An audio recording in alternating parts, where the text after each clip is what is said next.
I want to help. I want them to get it out the way, but they're not doing what they're supposed to be doing. Welcome back to Par for the Course, second episode of the show to be named. We're still playing around with some different stuff, so we will see how things pan out. Welcome, Marcus. Say hello to the crew. How we doing this morning? Good. Coming off of Super Bowl Sunday, big weekend. Of course, the waste management always kind of leads into the Super Bowl. Not as high drama as it's been in the past, but so much happening in the Phoenix metro area this weekend. So they had the Super Bowl in addition to the waste management. So a lot going on in Phoenix. What did you think of Scottie Scheffler pulling it out and holding off John Rahm and Nick Taylor at the end there? Well done on Scottie Scheffler's end. I thought John Rahm left a little bit to the imagination. Could have showed up a little bit more, but that's neither here nor there. Scottie went out and won it. He shot a 65 on final day Sunday to win it. So he went out there and did his thing, and he looked really good doing it. He really deserves that number one ranking back, but I don't think Rory's gonna go out without a fight. So I think these next couple of events, especially with like the raised prize points, and of course with the players at the end of March and stuff like that, I feel like he's gonna be right back in the fight for that number one ranking. So I think it's just a good momentum boost towards some more important events coming up in the schedule. Yeah, I agree. I think cream of the crop is definitely rising. You see Rory, Scheffler, John Rahm at the top of a lot of these events. So it'll be interesting to see how that plays out over the coming weeks. I do, think that he pulled it out and just, showed some grit. He said he didn't have his best stuff and it's tough. Golf day to day can be very up and down. And so it's good to see that he scratched out a good round. Do For you sure. does Scheffler move the needle for you? A lot of people you see, I don't know, don't see him as a true star. I would say over the last 2 years, starting with the waste management last year with his first win and really having a bang up year last year, that he has kind of elevated himself. Does he move the needle for you?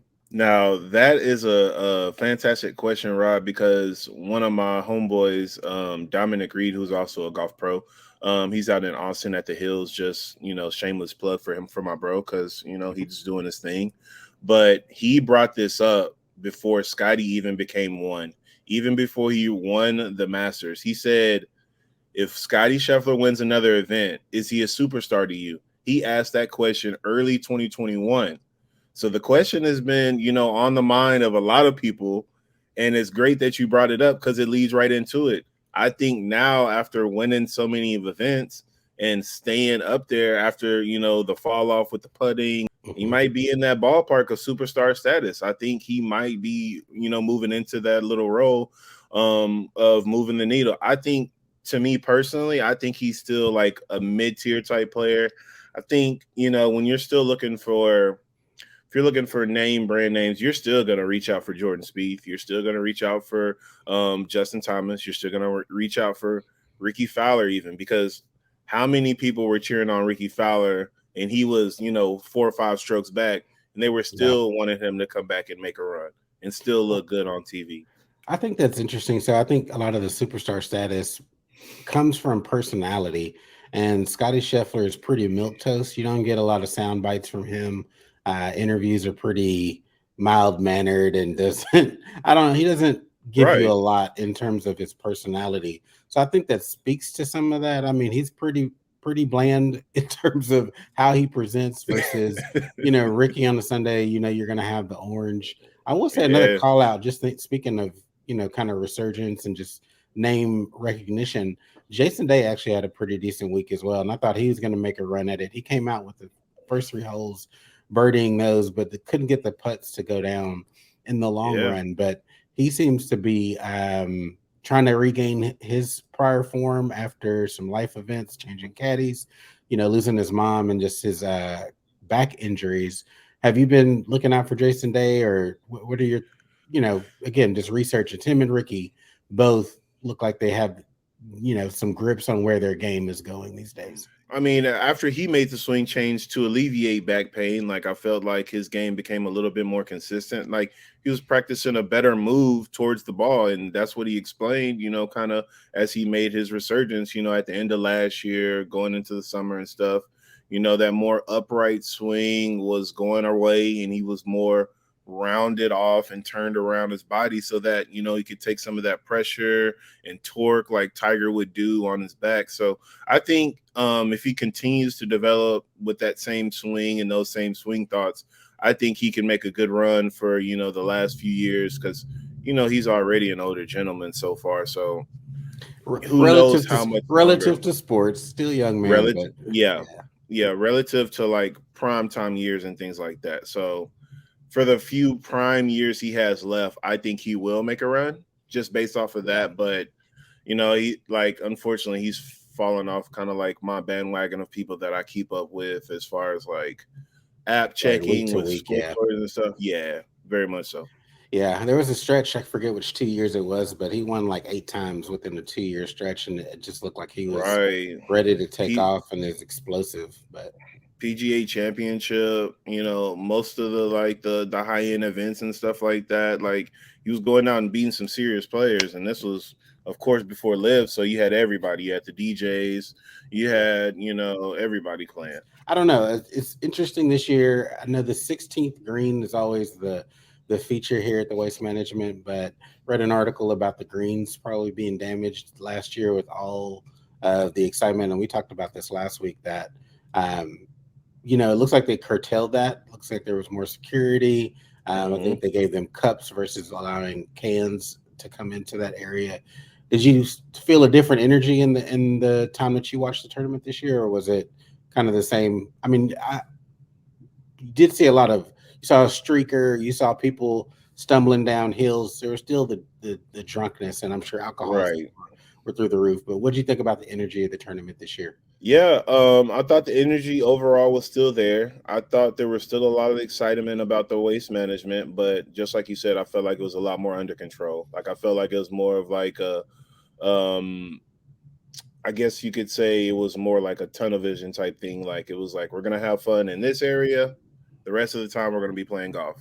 And so, like, I think that worked out a lot better because it went into, just like you were saying, what we spoke about last week, when it refers to like, is this enough fun? Is this too much fun? And if you're kind of limiting like the amounts that people can go ballistic, then I felt like they're dialing in what kind of fun you can have. And I felt like that was good for this week. And they took care of business as far as like not letting it get rambunctious too much. But I think it was the right level. I think Yeah, as far as it goes for the money and the prize pool, I think it being the same week as the Super Bowl and stuff like that is warranted. But normally, kind of like a early in the season event like this, you wouldn't think to allot that much money towards this prize pool. But it still draws attention away from football all the way up yeah. until 5:30 Well, Central yeah, Time. I think it's a good partnership with that with the Super Bowl. I mean, Definitely. I'm sure people are just lighting Arizona or Phoenix area up, whether the Super Bowl's there or not. So it being in the same city this year, kind of nuts. I'm sure Definitely. people were like, I think I saw a tweet from Devin Booker where he's like, "I'm ready for my city to be like quiet again" or something like that.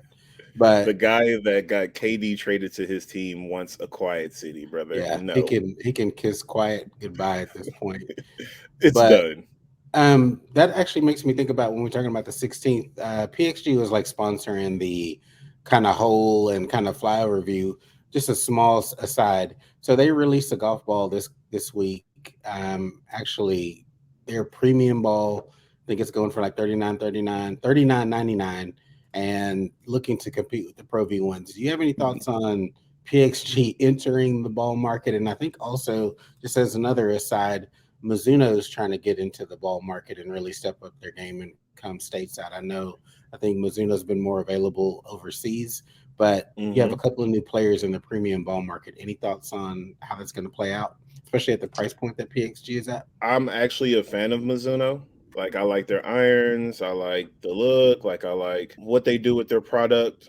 As far as golf ball goes, I think I'm a little bit more. I don't know how to put it, because I love like the balls that I play. Like, I've like dialed in the probably like the two top golf balls that I like to play, and I don't Right. really like to branch out as much anymore. I don't need to find something different in a golf ball. I know it works for me. So as far as like, trying them out, I might do that. But I think PXG has the right model. If you're going to go through the whole entire bag and then create apparel as well, I think that's a good business model. It's a one-stop shop. People like that, and as far as like, guys like me and you who try to be coordinated, who try to, put it all together. When you're PXG through and through, some people are gonna, gobble that up. And Yeah. well, this guy has PXG golf balls, even not just the irons, not just the woods, not just the putter. He has everything. But I think they've So I changed their think, reputation. I think it's interesting because so I have a PSG driver which I got on sale for like $299 a couple years ago.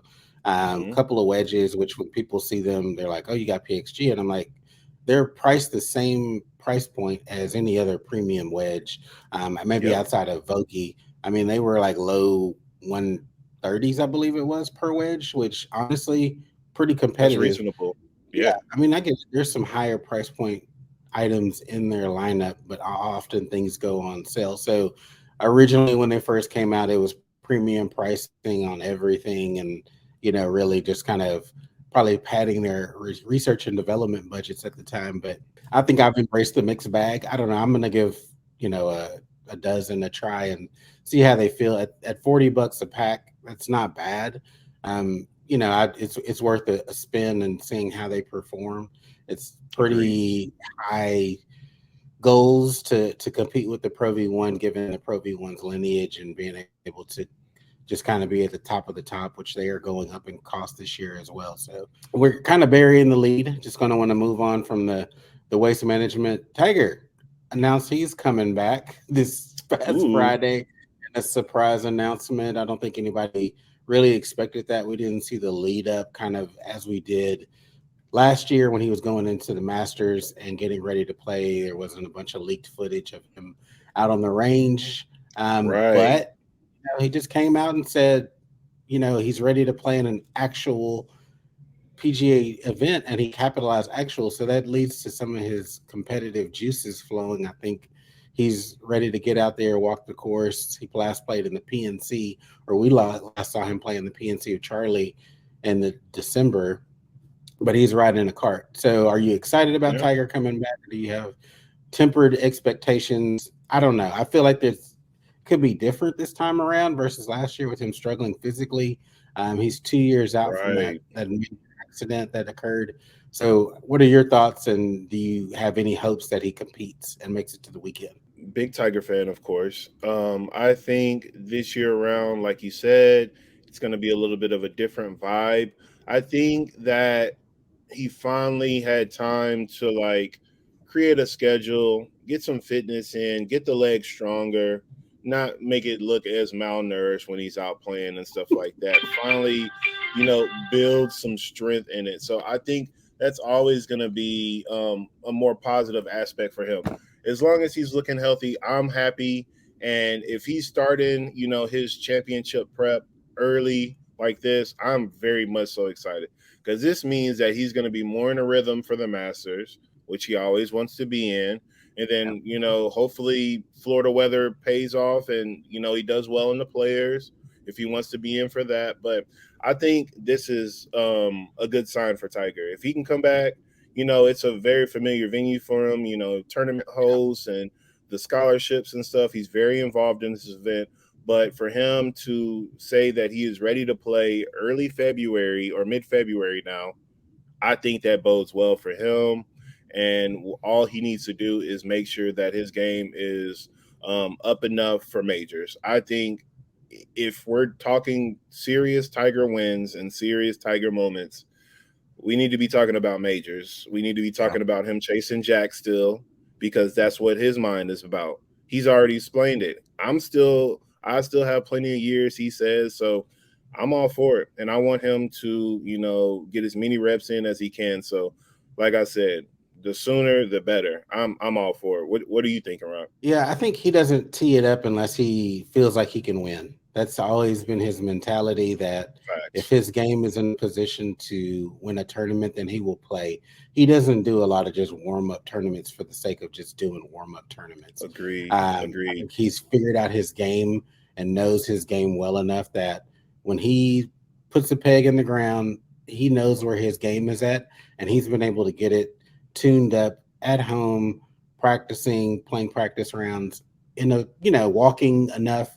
I think he when he was in his prime, he would walk crazy amount of holes in a day, and that would be Hmm. his kind of proof of concept that he was ready to go. So I don't think he's Agreed. just doing this for show. I don't think it's because he's the tournament sponsor and all the things that go with that. He could, I mean, we saw him drop out of the hero, because he wasn't physically ready and he just fulfilled his sponsorship duties there. So I think this is serious. I agree. The early start is encouraging and that he's in a good place. He does probably play the players if his body's in enough, in good enough condition to come back and play that. And then we see Hmm. him skip to the Masters. And so that's exciting, for fans of the game who, I grew up, that's how we came into golf, just watching Tiger, seeing him as an example. And, he's just an icon. And so, when players get older and you don't want them to kind of fade into the background, I don't know. I don't want to see that ugly part of the end of his career. So I'm hoping that Right. we can compete at the highest levels in these last few years.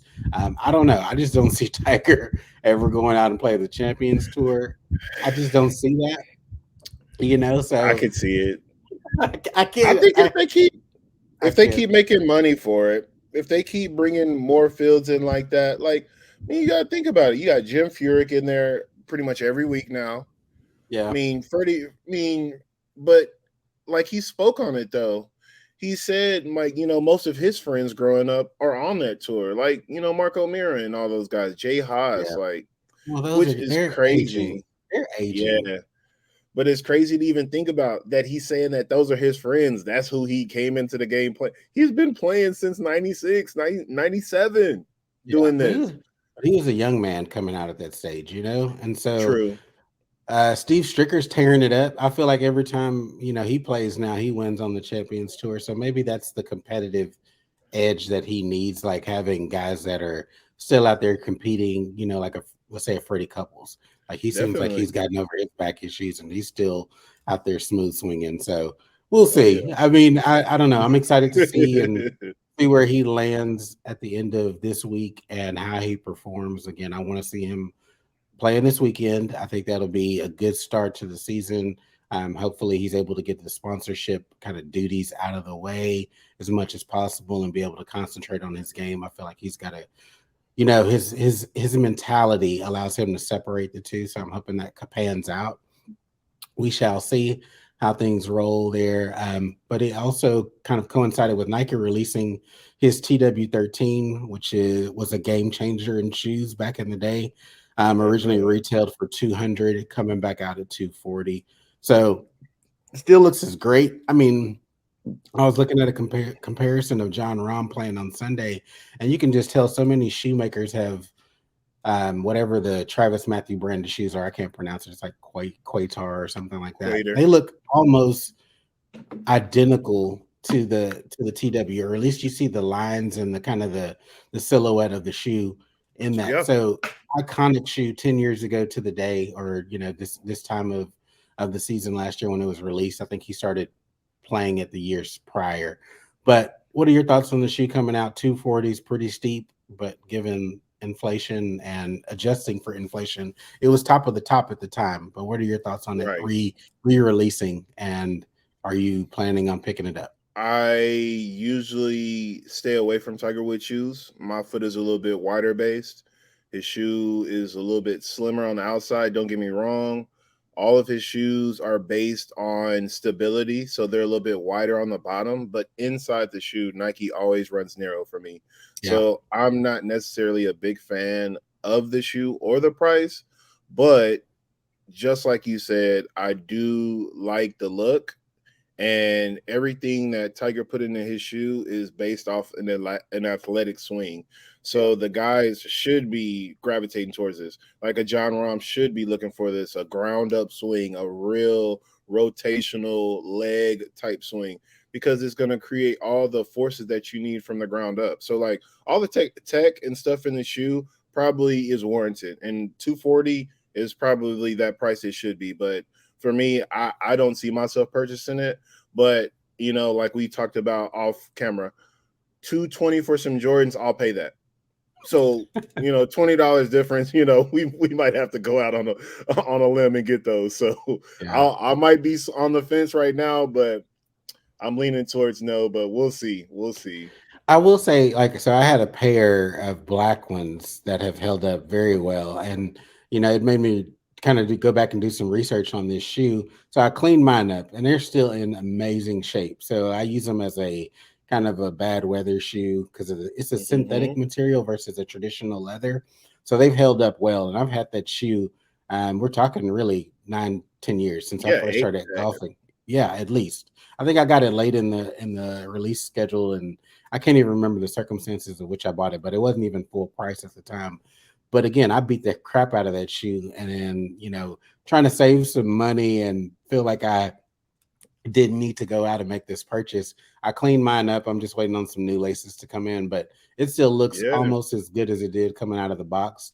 I will say that it does have a wider profile on this particular shoe. I agree. Some of those earlier versions of Tiger Woods shoes were narrow, fit the Nike thing. But once he switched over to this style, he was playing that traditional kind of golf shoe, and they stuck with that for a while. But when they True. made that switch up later in the game to accommodate his more athletic, he was training in the Nike Free. And so he said, hey, why don't we develop a shoe around being athletic, which made sense as he was True. getting into the weight training and kind of changing the game. So it just speaks to how iconic that Tiger is and his influence on the game in so many different ways, whether it be prize purses, that's the media attention on the sport. Golf would not be where it is today without his influence, and it just goes also to the Nike footwear and just his partnership with Nike. That'll Facts. also be very interesting. He played last year in the FootJoy Premier Packard all Premier. year. So, Mm-hmm. it'll be interesting. Does he bring that back out? Does Nike customize something for him that's, more fitting for where his game is today? Either way, it'll be very interesting to see how that Yeah. develops. Does he put a pair of TW13s on? We'll see. Very interested to see him on the range this weekend, We'll or see what on he this has week. on. Yeah, we'll see. So many things to watch this week. And so what else we got? Let's talk about official world golf rankings and Scottie Scheffler with his win, returning to number one. A lot of the live guys raised the stink about not being able to. I mean, they hadn't played in months, so let's just say that. I mean, you have to play to remain in the world golf rankings, but they continue to slide as other events keep going on around them. Their season doesn't start until late in February. Scottie Scheffler returns to one. Do you still view the world rankings as legitimate? I do, just because again, you have to play to get Yeah. points. You have to compete against the best. And honestly, yes, live players, there's merit to their skill set and all the talent that's moved over there, but they're not playing golf. I think it's been 4 months since they've played, or it'll be 4 months. So Mm-hmm. what are your thoughts on official world golf ranking? Is it still legitimate, and do the live players have a case for their complaints? There is no love lost between me and the live. I don't think they have a case to be made. Again, you know, you're using 50 hole events, you're using scramble starts. Brother, you're not starting, everybody's not starting on the same playing field. Some guys are starting on a par three, some guys are starting on a par five, some guys are starting on a par four. There's no regularity to it. Again, when you don't have enough events, you don't have enough field. You're not giving yourself a chance to make yourself worthy of world golf ranking points. Guy Cam Smith, you win a major, you become number one or number two or whatever, and then you make that choice. You're sliding. It is what it is. Yeah. I don't. There's no law of loss either way. So they can complain all they want, but there's just so many tours out there that have already shown that they have done enough to become world golf ranking points official. So like the small Asian tours, the Corn Ferry Tour, the PGA Tour Canada, all these little baby tours with no name guys on there have done enough diligence and work to make themselves eligible for points. Right. But the LIV trying to go out on a limb and do their own thing, you're gonna have to dial it back down. So to that point, if they move their events to, let's say they kept a shotgun start, whatever, their complaints, particularly for somebody like a Patrick Reed, is that, if you, depending on where you start on a PGA Tour schedule, if you go out in the morning wave, you could get good weather, and if you start in the afternoon, you could get screwed by stuff moving in. That was his talking point, but whatever. So let's just say they move to 72 hole events. Does that get them in? Do you think that would warrant them getting in? So they moved their schedule to 14 events. I think they have some qualification merits that they're trying to instill. That's also another hook for the official World Golf Ranking. If they move to 72 holes, would you be okay with them starting to receive world ranking points again? I mean, I would have to go back and look at the overall product because that's just one aspect of it. Yeah. But I mean, at least they'd be moving in the right direction. No, I guess I could see the point with weather involved and stuff like that, why you would want to all start together. But I mean, that in itself creates a problem because it's a log jam because everybody's out on the field at the same time. Like, as far as pacing goes, if you're going threesomes, shotgun start, 72 holes or whatever, or you're going 72, you're going shotgun Friday, Thursday, Friday, and then you're going into making your cut or whatever like that. They don't even have a cut. Everybody makes the field. Everybody plays. It's like, and it's a limited field. So you only have, so that kind of cuts down on the log jam aspect because there's only 54 players, or what is it? That's true. There's only so many players out on the course. So even if they're starting at the same 18 time, times 3, 50-ish players. I know. I'm grasping at straws. I want them to either. I want them to help. I want to help. I want them to get it out the way, but they're not doing what they're supposed to be doing. I know. And then there's the last week, the whole PGA versus LIV, and what would those matchups look like? I don't know. I'm frustrated of talking about it. I want to see what it looks like on network TV. I don't have no hopes. Those guys don't even like each other. They're literally all in there for the money. No. It's the bandits of the PGA Tour. It's a lot of unlikable people. Bryson DeChambeau is unlikable. Even though I'm a Brooks Koepka fan, I get how his personality rubs people the wrong way. Patrick Reed, asshole Sergio Garcia. I think that I saw an article that the only person that people tend to miss is Dustin Johnson, just because he was a low drama, just kind of, good old boy in the locker room, just got along with everybody. That's really the only person I think people tend to miss. The rest of them, even you hear, even though Phil with his thumbs up and big smiles and coffee, with fans, crappy in the locker room. I think there was a lot of people that were down on Phil, and so I think LIV took a lot of the garbage off the hands of the PGA Tour.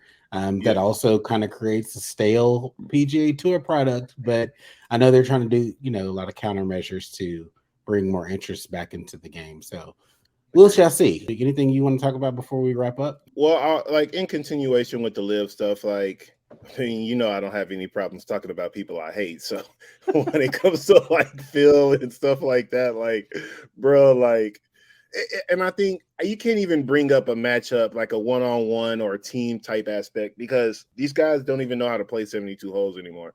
I mean, let's start with that. Yeah. Secondly, think about most of the guys that went over there first. They don't want to play that much. They don't want to play these types of events anymore. Case in point, DJ. DJ's like, yeah, it's cool or whatever.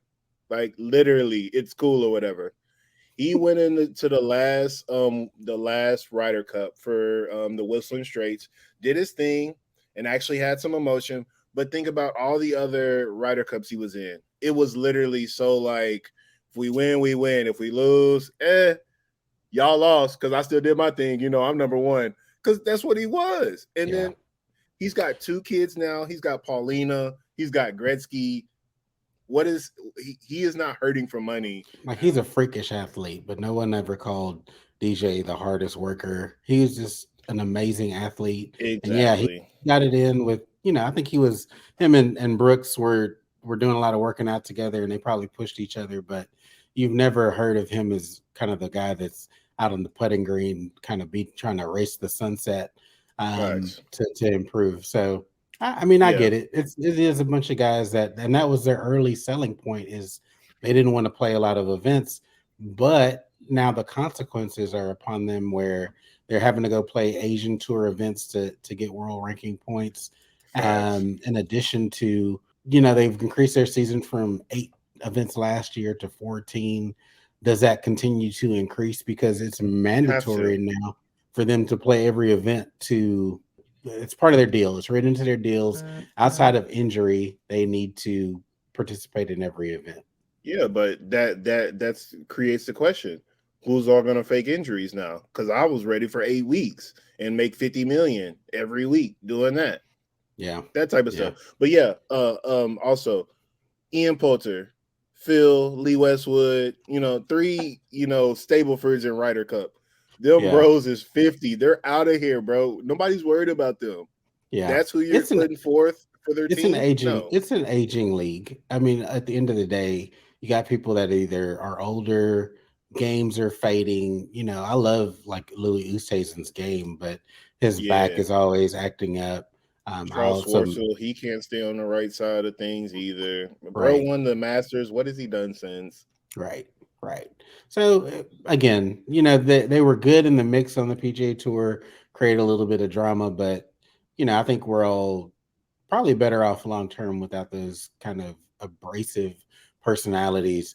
You can kind of see it. I read an initial article about Bryson DeChambeau, which I think he's a super. I don't know what his deal is. He's got a personality thing that's abrasive, but him breaking Yeah. up with Cobra and their club deal ending, so he's out there looking for a driver that he can swing with 200 mile per hour ball speed and hit it anywhere on the face and still hit the fairway.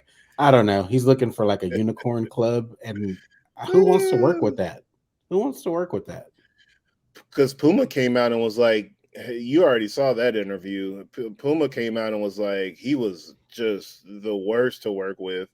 He wants a Hmm. 5-degree driver, wants it to go 400, but also wants the spin to be up so that he can control it.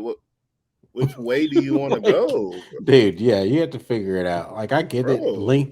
Length does drive today's modern game, It um, does. but if you can't hit a wedge, which he couldn't, I mean, how good is that, right? So, are you better off kind of ratcheting back the speed and then going in with the mid iron and having better chances? Because again, Right. his wedge game percentages inside of you know 100 yards were crap. They were trash. So it didn't Preach. matter if you're damn near driving greens. If you couldn't get it close or make putts, whatever the case may be, how beneficial is that distance when you think about that? So Agreed. anyway, just a flawed approach. I get it. He was exciting. People love to see the long drive stuff. Maybe that's his future, right? Yeah. Go long drive, bro. He If trained that's for it for a whole summer. It's not like he can't do it. He Yeah, can but gear up for that. that also led to injuries too. So again, True. you gotta pick your lane and stay in it sometimes. And it'll be interesting to see how long he's probably going to be a driver free agent for a long time. Yeah. I don't remember much complaints about him and his irons and fitting his specs, but driver seems to be the sticking point. We'll Yeah. see. Does he try out, the stealth, whatever the case may be, but I don't think he's going to have anybody's R&D department behind him like Cobra was. Facts. I think those days are gone. Nobody's willing to deal with him, especially being over in the rival league at this point. So True. True. all right, I think that's a good end. Hey y'all, we're doing this weekly. It'll be good to review this next week when Tiger plays. Any other golf news that comes up during the week. Par for the course. My brother Marcus, we're doing this again every week. Hit subscribe, hit that like button for the algorithm. We'll catch you next week. Peace. Later.